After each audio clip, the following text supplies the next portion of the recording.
Oke, assalamualaikum warahmatullahi wabarakatuh, teman-teman sekalian. Kita sedang berada di channelnya Afan Priawan. Kita kedatangan tamu ya, seorang anak muda yang setiap harinya tidak terlepas dari kritis ya. Jadi sosok beliau ini adalah sosok yang tidak asing lagi bagi kita semua teman-teman sekalian. Dan sebelum itu teman-teman, jika video ini bermanfaat untuk teman-teman sekalian, jangan lupa di like, komen, dan subscribe. Oke, di samping saya ini ada Bung Wiji Tukul ya. Siapa sih yang tidak kenal dengan Bung Wiji Tukul? Bagaimana kabar Bung? Alhamdulillah baik, Bu. Iya, sehat? Alhamdulillah sehat. Oke. Jadi terima kasih Bung sudah hadir di ruang channel saya ini. Anda adalah orang yang pertama yang saya undang di ruang channel Afan Priawan ini. Jadi kebanggaan tersendiri buat saya. Bung Wiji Tukul ya. Sebenarnya nama asli Bung Wiji Tukul ini apa sih ya nama aslinya? Kalau nama asli saya, Bu, yaitu Dani Setiawan. Dani. Tapi kalau di organisatoris itu dikenal dengan sebutan yaitu Wiji Tukul. Di organisasinya Iya. dikenal dengan Bung Wiji Tukul. Nama Wiji Tukul itu terinspirasi dari mana, Bung? Ya.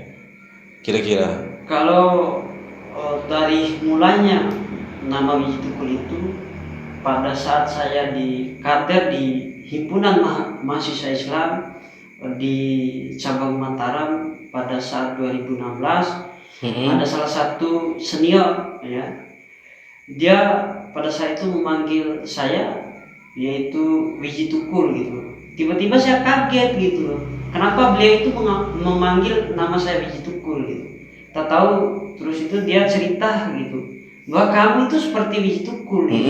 Iya. Lalu kemudian beliau itu menyuruh saya ini cari di Google gitu, supaya kamu tahu bagaimana sih sosok Wiji Tukul itu. Oke, iya. Gitu. Dan akhirnya Bung Wiji melihat sosok itu dan persis dengan Bung Wiji. Iya. Wiji Tukul itu adalah salah satu aktivis juga dan penyair. Wiji Tukul itu. Iya. Banyak karya beliau yang luar biasa sampai hari ini, kata-kata mutiaranya Bung ya. Iya. Dan Wiji Tukul pada masa itu seakan-akan sekarang saya berada dengan Wiji Tukul itu. Ini luar biasa Bung ya. Ya, jadi teman-teman sekalian, sejarahnya Bung Wiji Tukul ini terinspirasi dari seorang penyair sekaligus aktivis, yaitu Wiji Tukul ya. Jadi siapa yang nggak kenal seorang penyair yang bernama Wiji Tukul? Sekarang aktivitasnya apa Bung Wiji? Sekarang aktivitasnya jadi mahasiswa. Mahasiswa di Universitas Muhammadiyah Mataram. Di Universitas Muhammadiyah Mataram. Jurusan apa ambilnya Bung Wiji? Sekarang jurusan ilmu hukum. Ilmu hukum. Ya. Oh, sudah semester berapa Bung Wiji? Baru semester 4. Baru semester 4 ya. Tapi yang kita tahu Bung Wiji pada saat itu mengambil jurusan apa ya? Jurusan teknik. Teknik? Iya. Iya. Kok bisa berpindah ke Fakultas Hukum Bung Wiji? Kalau ceritanya gini. Dulu memang pada saat 2016 itu selesai saya tamat sekolah waktu SMA. Saya daftar kuliahnya di Universitas Muhammadiyah Mataram, yaitu di jurusan Teknik Sipil. Alhamdulillah pada saat itu saya diterima di Universitas Muhammadiyah Mataram di jurusan Teknik. Saya menjalani jurusan itu kisaran 3 tahun gitu. 3 tahun. Ya, 3 tahun. Lalu kemudian pada saat itu ya saya merasa merasa tidak mampu di bidang itu gitu. Lalu kemudian terlepas daripada itu, ini syarat untuk saya melarikan diri gitu. Kira-kira seperti itu. Melarikan diri ya. Ya, melarikan diri. Oke. Untuk masuk ke jurusan teknik jurusan ilmu hukum gitu. Pada saat itu, pada saat momen politik pada saat itu, pada saat pemilihan legislatif di 2018 kira-kira, kalau nggak salah itu gitu. Saya balik kampung gitu, dan kemudian saya terjun ke dunia politik. Lalu setelah itu beberapa tahun saya kembali ke kampung halaman, lebih kurang 2 tahun. Saya kembali mendaftarkan diri gitu di universitas yang sama, tapi beda jurusan di ilmu hukum. Iya. Akhirnya Bung Wiji sekarang sebagai mahasiswa Fakultas Hukum di Universitas Muhammadiyah ya.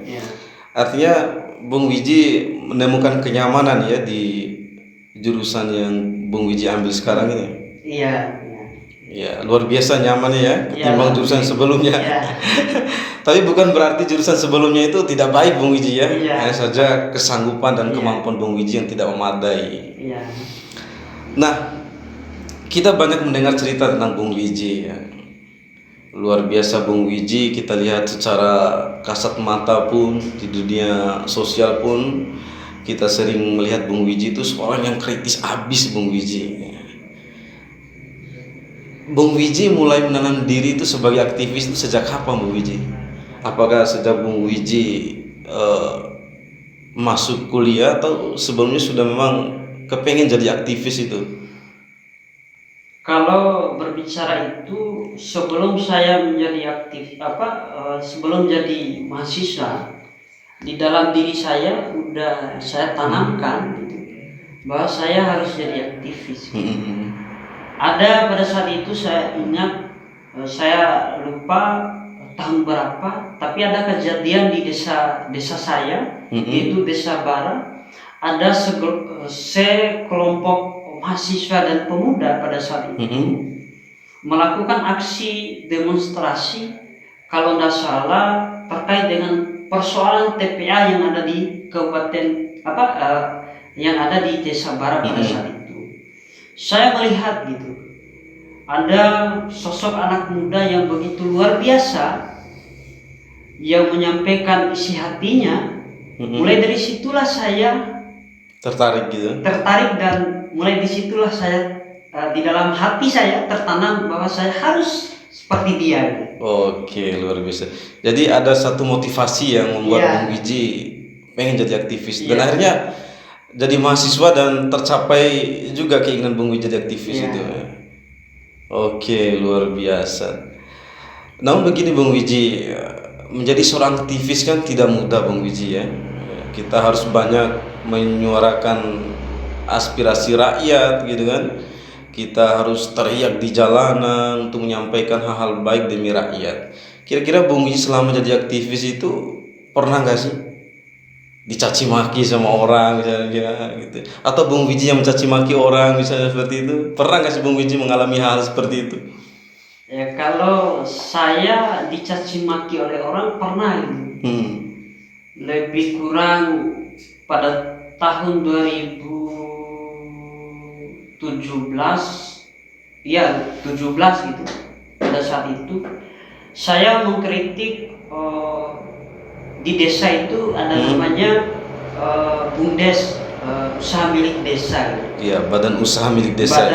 Usaha milik desa. Saya mengkritik bahwa terkait dengan pengolahan badan usaha milik desa itu tidak sesuai dengan apa yang menjadi keinginan masyarakat. Tapi ada anak pengurus BUMDes, yaitu bendahara BUMDes, dia pernah mencaci maki saya dan pernah dia mengeluarkan bahasa yang tidak elok gitu. Ya, artinya Bung Wiji pernah ya dicaci maki seperti itu. Ini caci yang pertama yang Bung Wiji dapatkan pada saat itu ya. Iya. Tapi justru Bung Wiji ketika mendengar cacian seperti itu, apakah membuat Bung Wiji putus asa atau semangat menjadi seorang aktivis, atau malah justru semangatnya meningkat pada saat itu Bung Wiji? Kalau mendengar cacian seperti itu, justru itu adalah semangat buat saya untuk bagaimana terus menyuarakan apa yang menjadi aspirasi rakyat hari ini. Dan alhamdulillah sampai pada hari ini saya tetap terus ya menyuarakan apa yang menjadi aspirasi rakyat. Oke, luar biasa. Lebih dalam lagi kita ingin membahas tentang menyuarakan aspirasi rakyat, Bung Wiji. Ya. Jadi selama Bung Wiji menjadi aktivis itu salah satu suara rakyat atau aspirasi rakyat yang diperjuangkan oleh Bung Wiji itu seperti apa, Bung Wiji, kira-kira? Ya salah satunya kemarin itu sebelum saya balik ke Mataram, sebelum puasa itu saya pernah menyuarakan terkait dengan aspirasi rakyat, persoalan tambang yang ada di Kabupaten Dompu. Oh iya, yang ada di Kecamatan Huu sana ya? Yang ada di Kecamatan Huu. Dan pada saat itu pemerintah yang terkait mereka turun tangan dan mereka menerima apa yang menjadi aspirasi yang kami bawa gitu, yaitu aspirasi rakyat. Dan itu salah satu perjuangan Bung Wiji juga ya? Iya. Menyampaikan aspirasi rakyat, hal-hal yang menjanggal di tambang itu lalu Bung Wiji sampaikan. Iya. Dan alhamdulillah itu direspon dengan baik, Bung Iya. Wiji ya. Artinya perjuangan Bung Wiji tidak sia-sia. Iya. Ya. Oke. Tidak sampai di situ juga, Bung Wiji. Kami juga mengamati ya beberapa sosial media Bung Wiji juga. Tadi sebelum Bung Wiji ke sini, kami sudah melihat beberapa status Bung Wiji di Facebook ya. Banyak sekali kritikan Bung Wiji. Iya. Sebenarnya gini, Bung Wiji, sebenarnya kami baca juga di sini ada kritik untuk si A, si B dan segala macam ya. Iya. Sebenarnya apa sih Bung Wiji yang ingin Bung Wiji kritik itu lewat sosial media itu? Hal-hal apa sih yang Bung Wiji kritik misalnya gitu? Ya kalau berbicara hal-hal apa ya, sebenarnya banyak yang saya kritik di media sosial sebelum saya masuk ke ranah itu. Saya terlebih dahulu menyampaikan karena ini adalah era modern, era digital. Tentu kita sebagai pengguna media sosial, hampir seluruh Indonesia ini ya mengkritik dan segala macam itu ya, mereka sampaikan lewat media sosial. Oke. Gitu. Termasuk acara kita pada malam hari ini adalah lewat sosial media ya, Iya, atau YouTube iya. ya. Iya, iya. Apakah nanti kita tantang Bung Wiji, apakah berani untuk mengkritik langsung si A atau si B nanti ya? Iya, berani. Oke, baik. Oke, Bung Wiji, luar biasa ya. Namun di sini kita lihat juga statusnya Bung Wiji ya. Di sini di Facebook itu, ini beberapa di status Facebooknya Bung Wiji ini yang kita baca ya. Ya, ada banyak sekali kritikan di sini Bung Wiji. Salah satunya kita minta komentarnya ini. Ini status Bung Wiji ya yang kita baca tadi. Iya. Ada status Bung Wiji yang multitafsir bagi kami ya. Iya. Bahwa status Bung Wiji ini jarang pako, jarang peke, dan tambah miskin pikiran. Ya. Ini status Bung Wiji mengkritik siapa sih sebenarnya gitu? Ya kalau itu kan menurut saya kritikan buat pemimpin kita, yaitu pemimpin daerah kita, yaitu Bupati Dompu, yaitu Abdul Qadir Jalani, yang slogannya yaitu Jara Pesaka kan. Oke. Saya mengkritik bahwa terkait dengan program beliau yang sampai hari ini menurut pandangan dan analisa saya gitu, sebagai seorang aktivis iya, ya. sebagai seorang aktivis, bahwa tidak ada satupun ya, program yang dijanjikan oleh beliau yang direalisasikan oleh beliau gitu. Salah satu contohnya gitu, pada saat selesai pasca dia pelantikan, dia pernah menjanjikan terhadap rakyat yang ada di Kabupaten Dompu hari ini, yaitu air bersih dan lampu jalan. Dengan jangka 100 hari kerja, dia menjanjikan itu. Tapi faktanya hari ini ya, bahwa janji yang dia berikan tidak ada satupun ataupun janji itu yang direalisasikan oleh bupati. Itu adalah salah satu ya kegagalan yang dia lakukan, sehingga saya membuat status seperti itu, yaitu Jalan Pako ya, Jalan PK, bahwa dia tidak memiliki miskin pikiran. Faktanya dia tidak memiliki pikiran hari ini. Salah satu contohnya pada saat tanggal 11 April itu ya, seluruh Indonesia ya yang mengadakan aksi besar-besaran, dan juga ada mahasiswa yang ada di Dompu yang melakukan demo, yaitu membawa isu-isu daerah. Singkat daripada cerita, pada saat itu dia menemui masa aksi. Apa pernyataan beliau pada saat itu terkait dengan persoalan harga panen, harga gabah? Apa pernyataan beliau? Hanya kita bisa berdoa kepada Tuhan Yang Maha Esa. Jawaban apa gitu? Seolah-olah jawaban itu dia tidak berfungsi jadi pemimpin gitu. Artinya menurut Bung Wiji jawabannya tidak tepat. Iya, tidak tepat gitu. Itu yang sampai hari ini ya membuat sampai hari ini tertanam di dalam hati saya gitu. Kok jawaban pemimpin gitu, sekelas bupati, jawaban seperti itu, sehingga saya menyimpulkan bahwa dia miskin pikiran gitu. Kira-kira seperti itu, Bu. Itu salah satu kegagalan Bupati Dompu menurut Bung Wiji selaku aktivis. Atau mungkin begini Bung Wiji, mungkin segala rencana, segala visi misi dari Bupati Dompu yang terhormat Bapak Kader Jelani ini tidak terrealisasi mungkin menurut Bung Wiji, karena kita tahu bersama bahwa ada salah satu wabah itu COVID-19. Jadi mungkin kendalanya di COVID-19 itu mungkin Bung Wiji, sehingga memperhambat visi misi dari Bupati Dompu kita itu. Ya, kalau menurut saya itu kan bukan sebagai alasan gitu. Kalau setahunya saya ya, sepemahaman saya ya, tentu pemerintah daerah ini memiliki anggaran yang memiliki pos-posnya gitu, kan gitu.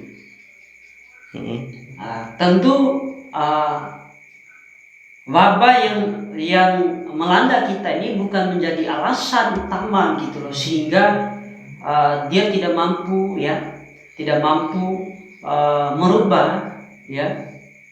merubah ataupun menjawab apa yang menjadi visi misi ataupun janjinya gitu. Oke, berarti pada saat itu lebih dalam lagi kita bahas tadi yang disampaikan oleh Bung Wiji pada saat mahasiswa ya tadi yang melakukan aksi ya. Iya. Itu Bupati menemui masa aksi dengan menyampaikan hal seperti itu. Iya. Bung Wiji. Tapi begini Bung Wiji ya, saya minta pendapat Bung Wiji. Kita juga pernah baca di sosial media berita online ya, bahwa terkait dengan harga gabah itu Bupati Dompu telah melakukan upaya ya bertemu dengan pimpinan Bulog dan segala macam.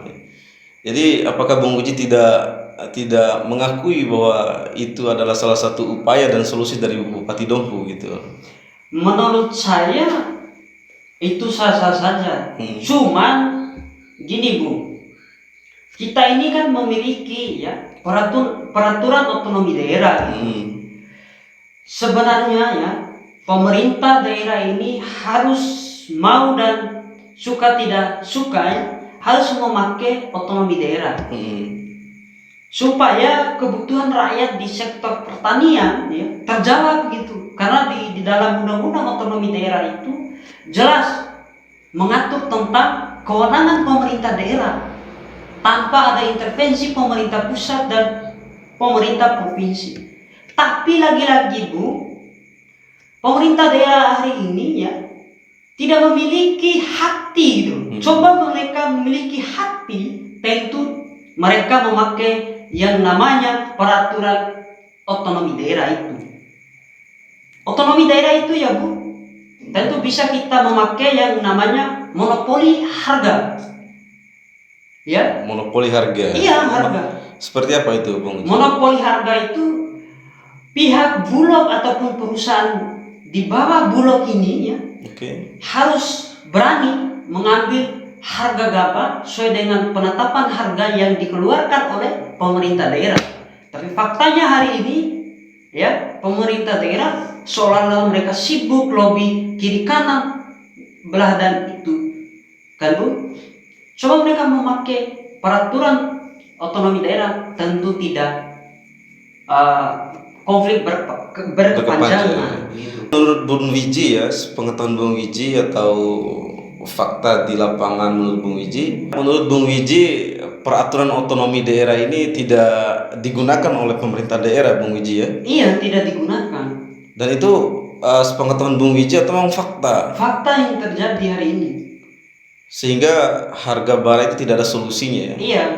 Tapi gimana dengan harga jagung, Bung Wiji? Kan harga jagung lumayan ini. Ya kalau terkait dengan harga jagung, saya dengar ini adalah saya dengar dari kabar angin ya di atas 4.000 lebih. Dan alhamdulillah ya terkait dengan harga jagung hari ini petani tidak persoalkan.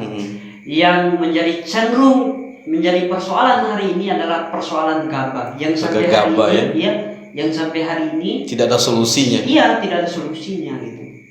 Tapi Bung Wiji akui nggak bahwa harga jagung itu stabil berkat salah satu perjuangan dari Bupati Dompu kita?